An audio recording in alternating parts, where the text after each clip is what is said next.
How's it going, Internet? This is Jeremiah. Back on Lee Chess again for another chess analysis. This is a fun game. This is a game that I played on July 31st, 2018, as part of a simultaneous exhibition that was being held at the Clearwater Public Library. FIDE master Corey Acor played against 20 different people, and I was one of them. For those of you that don't know what a FIDE master is, in chess there's different levels of masters. It starts off with candidate master, then FIDE master, then international master, and then grandmaster. So there's different levels of masters that can be reached. Corey happens to be a Florida resident who is a FIDE master. He's also, I think he's like the state blitz champion.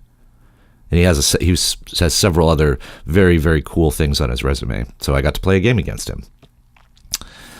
I'm just going to dive right here into the analysis and get to the good parts. I'm not going to bore you too much with the stuff at the middle. So I chose the black pieces.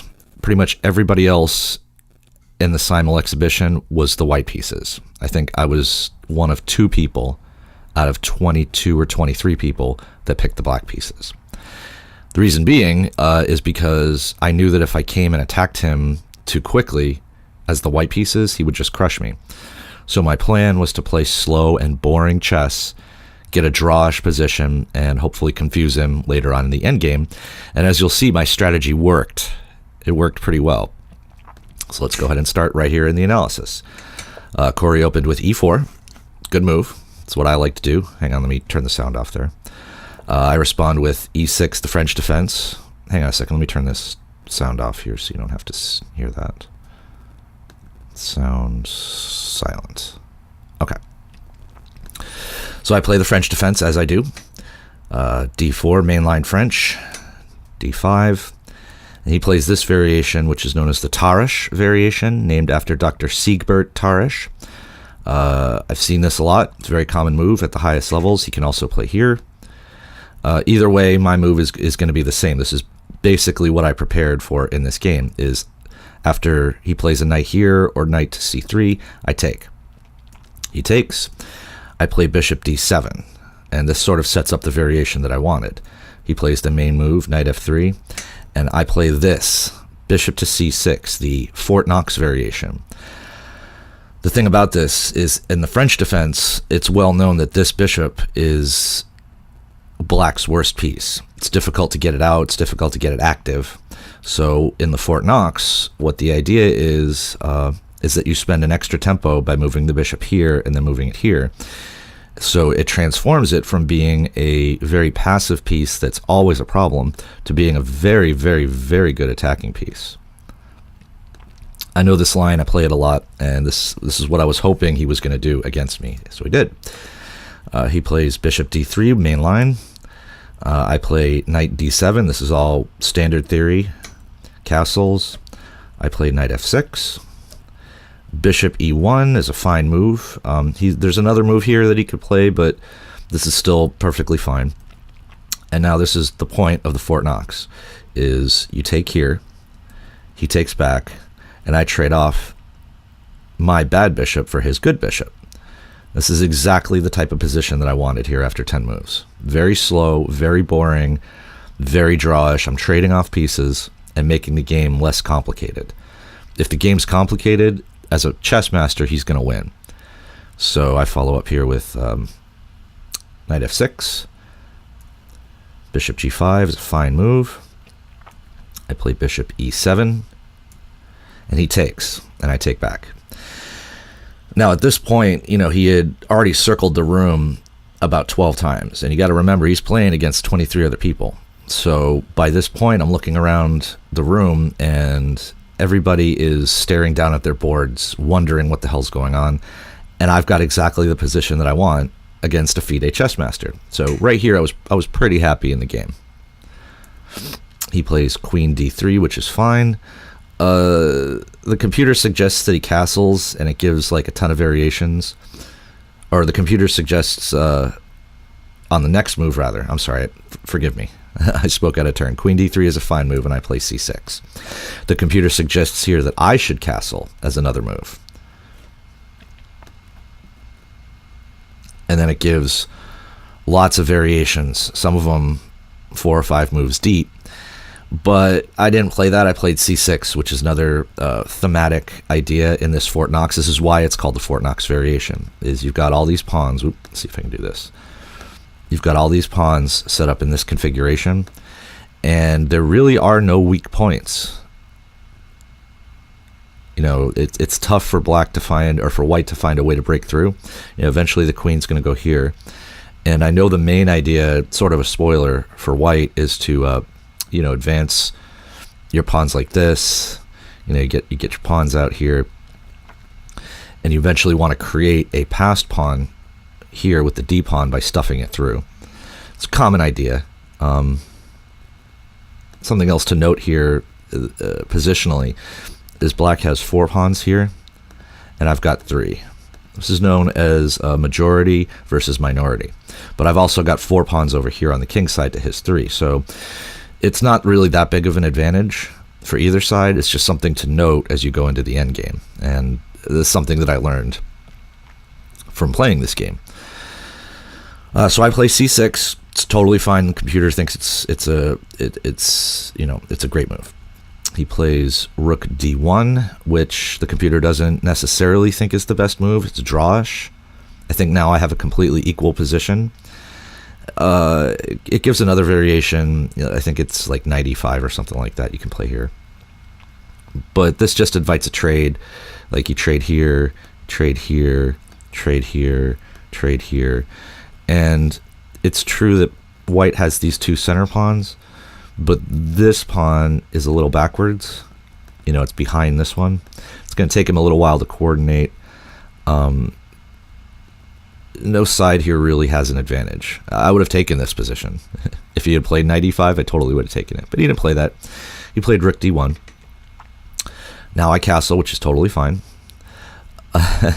The computer also says that any queen move here in this position is fine. Like it says I can go here, I can go here, or I can go here. They're all totally fine. And this is something else too in chess that I really love, is, you know, you get to these positions and there's like 4 or 5 moves to choose from. And sometimes all the moves are good. Sometimes one of the moves is bad. And that's, again, a spoiler of what happens later in the game. Anyway, I castle. Cackle. It's totally fine. c4 is explosive. That's an explosive move, you know, and I was expecting something like this because he's not going to sit back and be passive. He's going to come and get me. So I expected this. No, it's no problem, though. I'm not worried about it. It's not like he can really do anything. So I just play queen c7. With the idea of getting one of these rooks, or both of these rooks here on the open file, you know, making sure that this pawn can't really advance very much. And something else to note in the position is that this bishop is here on a really nice diagonal. The best diagonal for the bishop. So, again, you know, we're about 15 moves in, and I'm holding my own against a chess master. I'm totally comfortable here. I've got no problems. He's got no tactics. It's a positional battle, exactly what I wanted. So yeah, after I played queen c7, he comes back and plays this move, g4. Wow. You know, you see a move like this in a live game, and it's scary, especially against somebody that's a master, because you know he's coming. He's coming. What's his next move going to be? He wants to play here, obviously. And there's really no way to stop it. I sat here and thought quite a while on this, on what to do for my next move. I chose rook f to d8. You know, like I said, getting my rooks here onto the open file. The computer suggests this move, g6, which I thought about this. I agree with this. And then he goes here, and my bishop just drops back. This is a good place for the bishop. That's where you want him. Also, something else to note in the position is notice how almost all my pawns are on light squares, and I have a dark square bishop. So the fact that I'm missing my light square bishop is compensated by the fact that all my pawns are on light squares.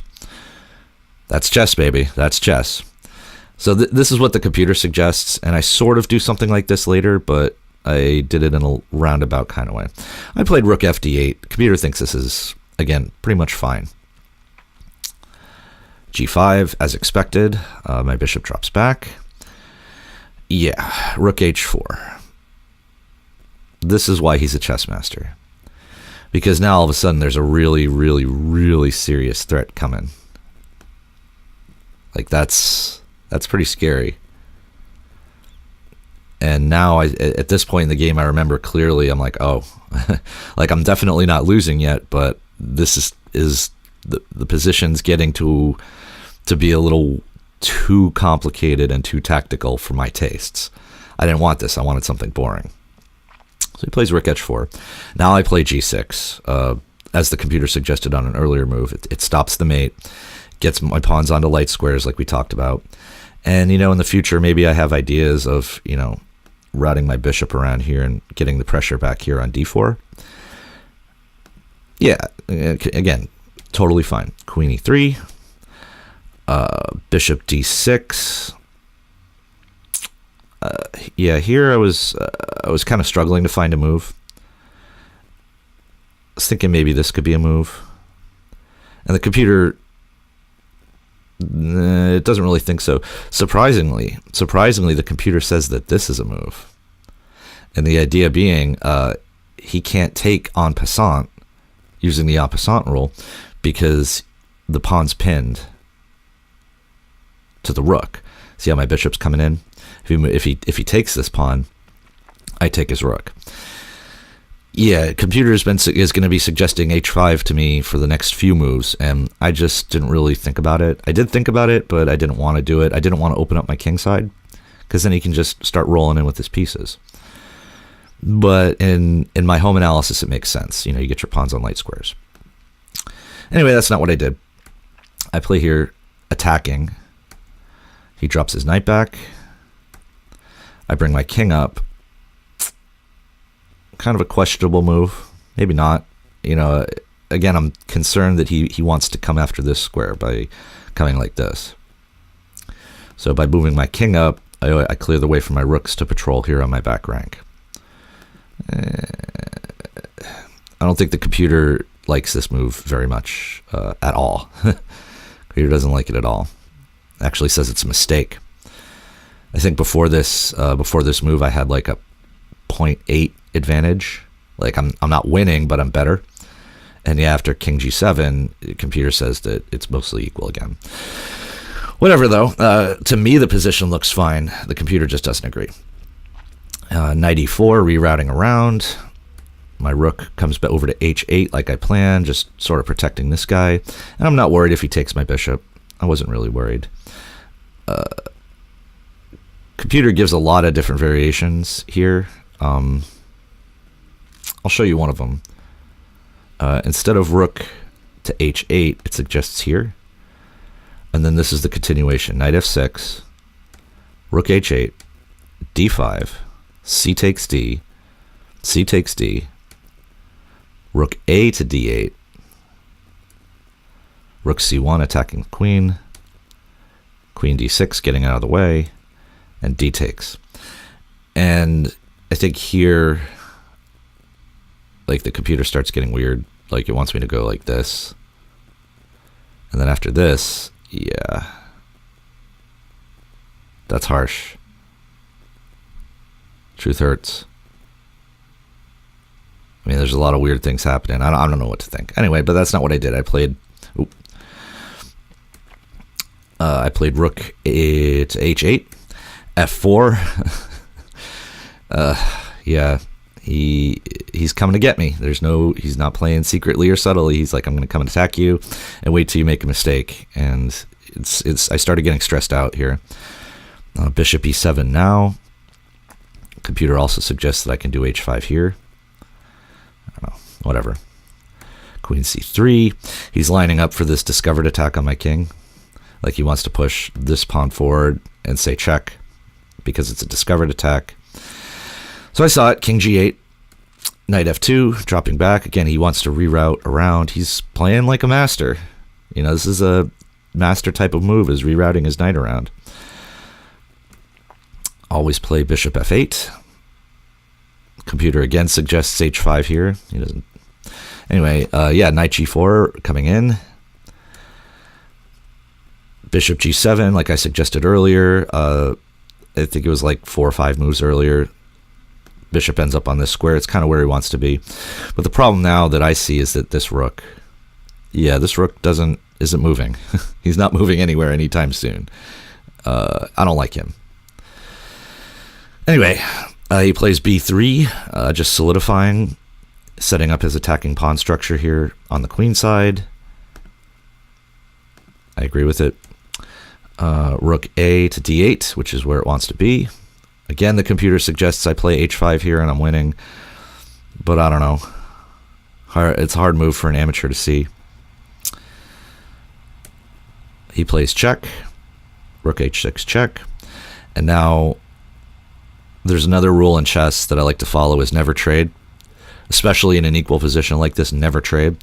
I think a lot of amateurs and newbies would just immediately snap up this knight. But then, yeah, it's really difficult because he doesn't take with the pawn. He'll take with the rook. His queen will come over. His other, like if I take like this, I'll take like this. And then he's got plans going like this. Maybe coming here, you know, and then going roar, roar. So I didn't like that. So in the spirit of never trade, I played king f8. The computer agrees with me that this is the best move. And I was pretty proud that I found this move too. He plays queen e3.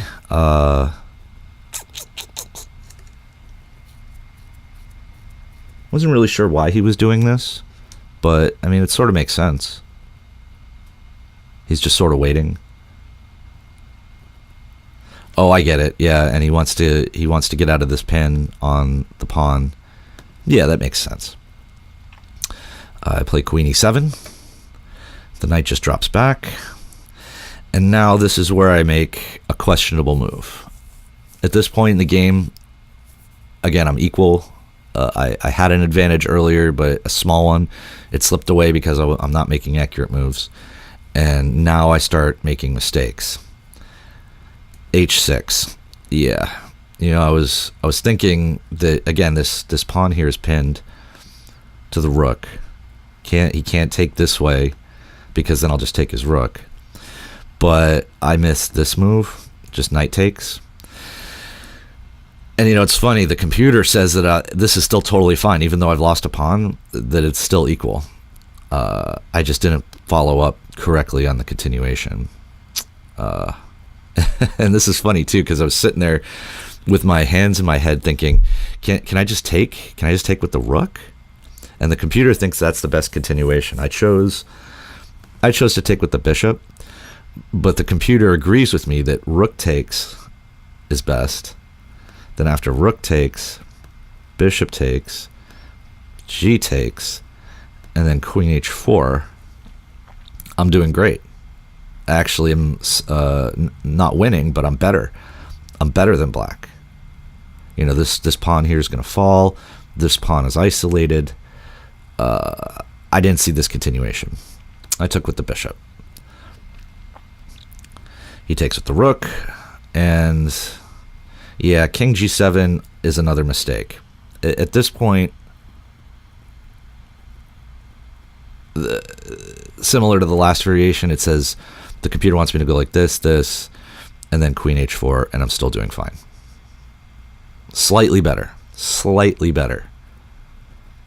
But I decided to break my strategy of playing slow and simple chess, and I tried to get weird and tactical, and now the game ends pretty quickly. He just gets me. He comes in and smothers me. So I try this. Yeah, the computer hates this. Queen e5 check. I have to play f6, even though you should never play f6. I have to play it here. There's no other move. Takes. Oh yeah, now this point he took here. The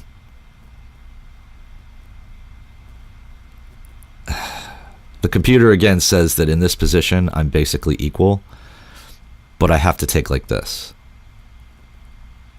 I have to take that rook like that. I thought I had an intermediate or an intermezzo move by taking the queen like this, but this just helps him, because now after these next series of moves, he has exactly what he wants, and I don't. Yeah, the computer says this is the best continuation. Rook takes, queen c7 check. We do a little bit of tickle here. King moves up. And it's hard to assess this position. I mean, I've got 2 isolated pawns. He's got 2 isolated pawns. He's up a pawn. He's got this attacking pawn structure. I mean, I guess my king is better, but I don't know. This isn't what I wanted against Chessmaster. I wanted something more simple than this. But anyway, yeah, I made the mistake of queen takes. Now after f takes, yeah. I mean, look at this. Yeah.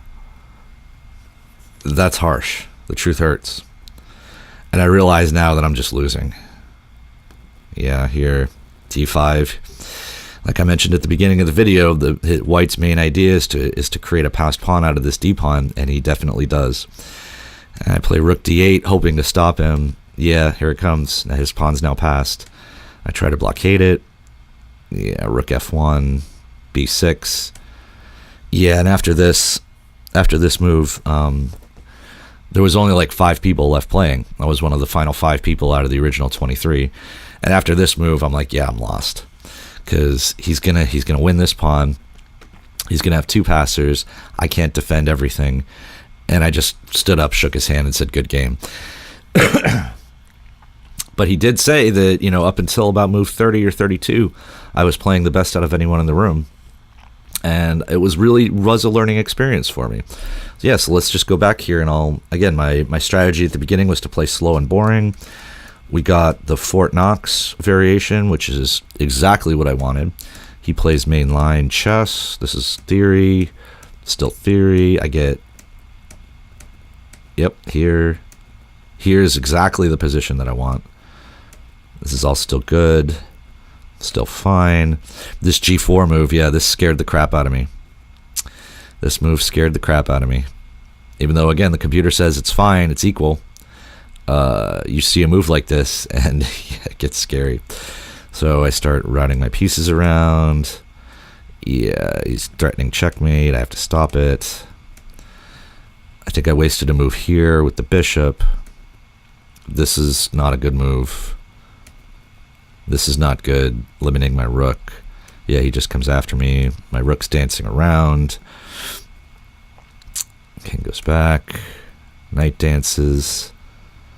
I wonder if Corey Acor likes Bob Seger because he's showing me the knight moves. I've told that joke a million times. I'll tell it a million more. Yeah, knight comes in. Bishop goes to a square that it should have been to a while ago. Rook. Yeah, check. This is a good move. I'm happy I found this move. Yeah, h6. Not good. Maybe I could have played like this. Yeah, h5. And the computer doesn't think. The computer just calculates. So when the computer says a move like this is okay, it's because it sees 30 moves in advance. Humans, yeah, this type of move, I shouldn't have played it. And yeah, everything just sort of starts crumbling. Oh, here I should have taken with the rook, which I thought about. I just made a wrong choice here by taking with the bishop. Yeah, this king g7 is a mistake. Oh, and surprisingly, queen e5 is a similar mistake. You shouldn't be playing that. I forget what the other move was. Oh yeah, he is it this? No. I can't remember. Anyway, never play f6, but I have to play it because it's really the only move. Takes. Yeah, I try this intermezzo, which fails. Yeah, those pawns are too strong, and I'm dead. Yeah, this pawn is unstoppable. So anyway, it was a great game. I learned a lot. Got to play against a chess master. Had a great time. Learned a few things, shared a few laughs, and yeah, it made me confident for when I start getting back into tournament chess that I can compete against these very high rated players.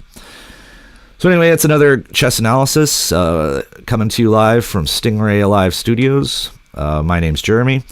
Hope everybody's having a great afternoon, and I will see you in the future. Bye-bye.